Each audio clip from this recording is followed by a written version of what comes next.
Bu Yanti. Ibu Yanti. Nah, baik Ibu Yanti, mau dipanggil Bu Yanti atau dipanggil yang lain? Dipanggil Teteh aja. Teteh aja. Baik Teteh. Nah, tujuan saya di sini yaitu untuk memberikan pendidikan kesehatan terkait dengan longsor, dan nanti saya akan juga melatih terkait bagaimana cara melakukan pembidayaan pada patah tulangnya Ibu ya. Ya. Nah, untuk waktunya itu 10 sampai 15 menit. Tempatnya di sini saja. Bagaimana Ibu? Apakah Ibu bersedia? Bersedia. Nah, baik Ibu, kalau begitu kita mulai dari pendidikan kesehatan terlebih dahulu ya Bu ya. Nah, baik Ibu, di sini saya ada poster terkait tanah longsor. Nah, jadi Ibu, tanah longsor ini merupakan suatu gerakan tanah dari proses terganggunya keseimbangan lereng yang mengakibatkan pergerakan massa. Nah, dari seperti batuan yang jatuh, yang lerengnya retak, nah seperti itu. Nah, penyebabnya itu apa saja sih? Salah satunya yaitu hujan, gempa bumi, ya Ibu ya. Lalu lereng yang terjadi karena pengikisan dari air sungai, itu juga dapat terjadinya tanah longsor. Nah, selanjutnya apa sih tanda dan gejala terjadinya tanah longsor ini?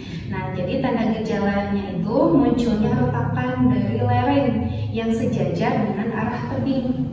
Nah, lalu kondisi tebing rapuh dan kerikil mulai berjatuhan. Itu tanda dan gejalanya terjadinya tanah longsor ya Ibu ya.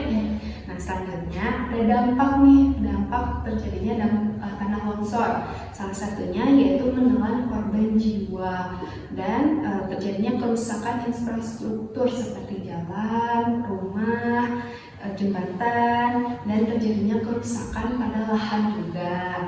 Nah, apa sih yang harus kita lakukan saat terjadinya longsor? Nah, yang pertama, Ibu jangan panik, Ibu harus tetap tenang. Lalu Ibu bawalah tas siaga. Nah, tas siaga ini pada saat menyelamatkan diri, bawa tas siaga yang sudah Ibu persiapkan ya.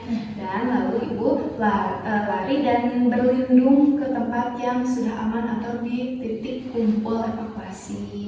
Nah, sampai sini Ibu sudah paham apa itu tanah longsor? Insya Allah. Nah, saya tanya terlebih dahulu ya Bu ya. Tanah longsor itu apa Ibu? Tanah longsor uruk, gesekan tanah. Ya, betul Ibu. Nah, itu salah satunya tanah longsor ya Ibu. Nah, baik, karena Ibu sudah paham, sebelumnya ada yang Ibu ingin tanyakan terlebih dahulu. Apa itu tanah longsor yang dekat rumah bisa disebut tanah longsor yang kecil? Itu bisa juga Ibu, kayak intinya kalau misalkan tanah yang jatuh ke bawah tidak sejajar seperti awal semula, itu kita sebut dengan tanah longsor. Iya. Baik, ada lagi Bu? Udah itu aja. Baik, kalau begitu kita akhiri pendidikan kesehatan ini, kita lanjut ke praktek bagaimana cara pembidayaan. Nah, sebelum kita praktek pembidayaan, ada penjelasan sedikit ya Bu ya. Pembidayaan itu apa?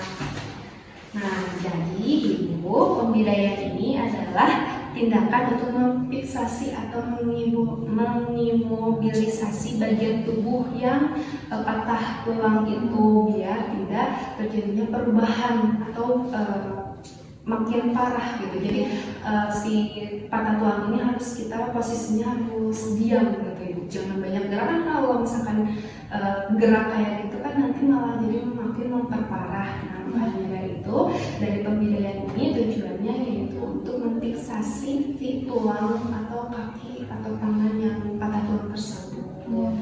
Nah, baik, kita mulai ya Ibu ya. Nah, baik Ibu, kita mulai ke bagaimana cara pembidayaan. Sebelum kita mulai, nah Ibu, di sini ada namanya netela, kain netela. Nah, kain netela ini untuk pengikatan. Jika nggak ada nih kain netela, bisa Ibu gunakan kerudung atau bahan yang lainnya, tali misalkan. Yang penting dapat mengikat pada patah tulang tersebut. Nah, lalu ada di sini namanya bidet. Nah, jika tidak ada bidet ini, bisa menggunakan kayu ya yang rata. Terus kalau nggak gebok cawu jadinya misalnya mohon. Itu juga biasa dipakai buat bikin bidet, buat memfiksasi patah tulang tadi. Nah, sebelum kita mulai, Kita cek dulu terlebih dahulu ya Ibu ya. Jadinya Kita lihat di lukanya ada di sebelah mana. ya. Misalkan ada di sebelah, mau di mana, di sini ya Ibu ya, kita kanan, misalkan ada di kanan. Kita cek dulu, kita lihat apakah ada perubahan pada kakinya antara kaki yang sehat dengan kaki yang sakit. Terus kita raba apakah adanya benjolan, kayak misalkan kan kalau patah tulang terbuka itu menonjol ya tulangnya. Nah, kita lihat dan raba, oh ini ada benjolan. Kita raba seperti ini. Lalu setelah itu kita mulai ya Ibu ya. Kita lihat. Sebelum kita pasang, kita lihat ukur terlebih dahulu bidainya di kaki yang sehat.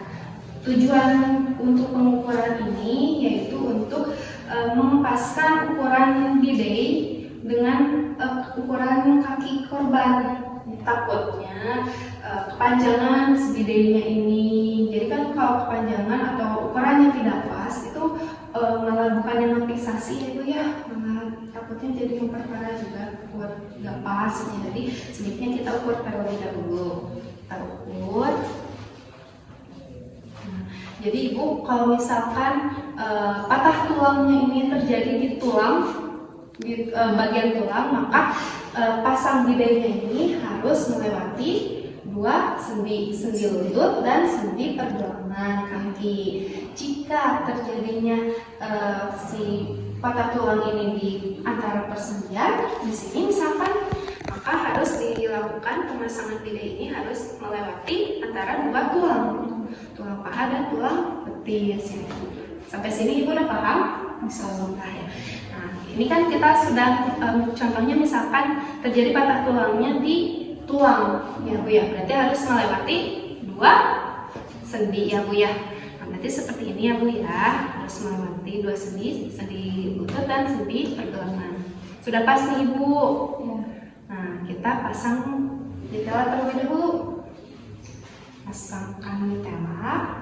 Kalau misalnya kita harus kalau ada pakai penggaris ya biar mudah, jadi si kaki korban yang luka itu nggak boleh diangkat ya.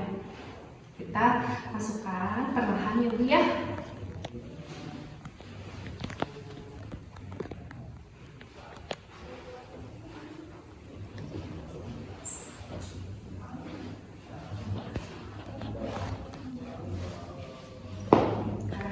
Setelah sudah terpasang kain nitellanya, kita pindahkan bidai yang sudah diukur tadi.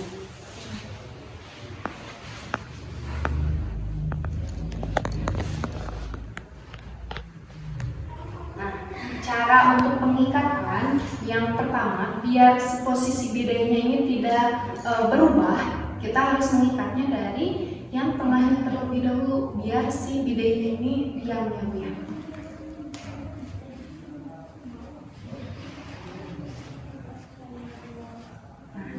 Ditarik aja si tali ini, masukkan, terus agak ditarik, diikat, lakukan pengikatan.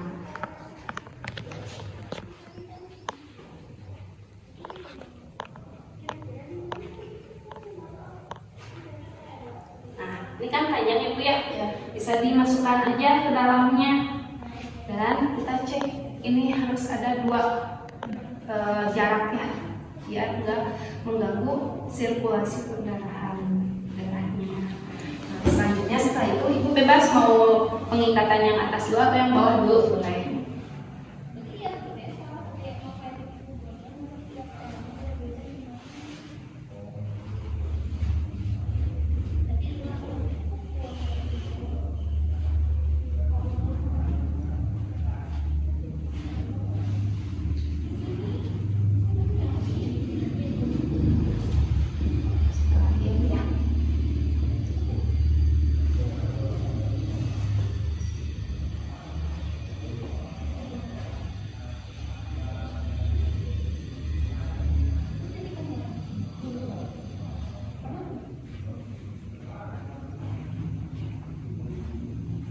Setelah sudah terpasang, kita cek lagi nadinya.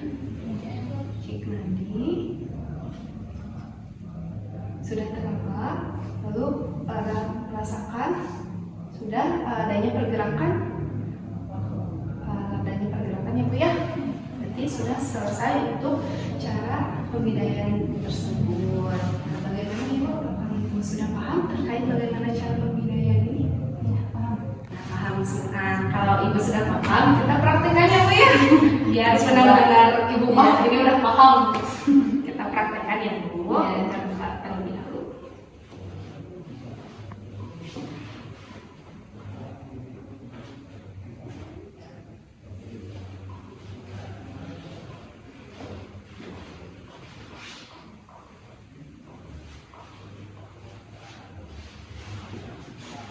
Coba ini.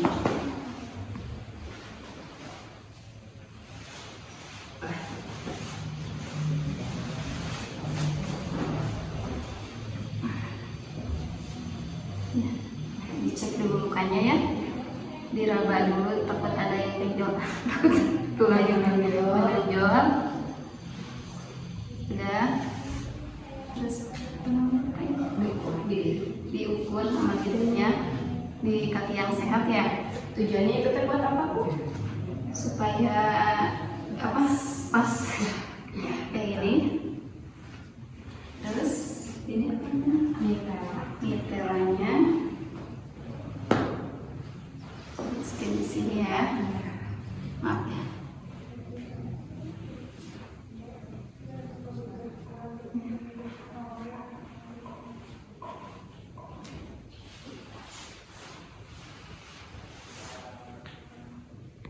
Udah selesai, bedanya dimasukin ke sini.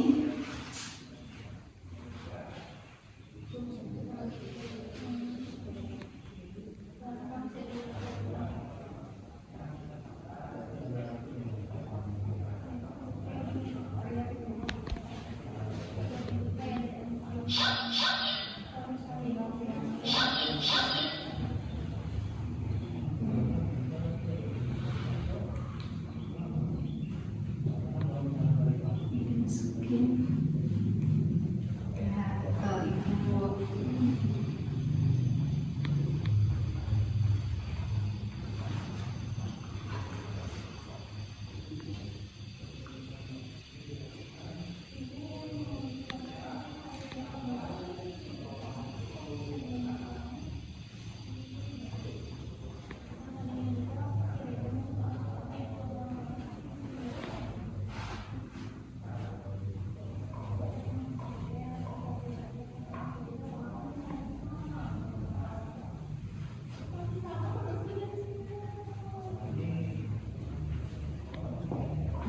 Dan terlalu kenceng Ibu ya, soalnya takutnya mengganggu peredaran darahnya. Ya.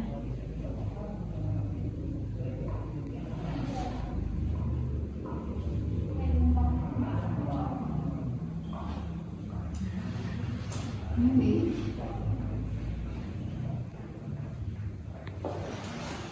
dicek ini masuk Ya, ya.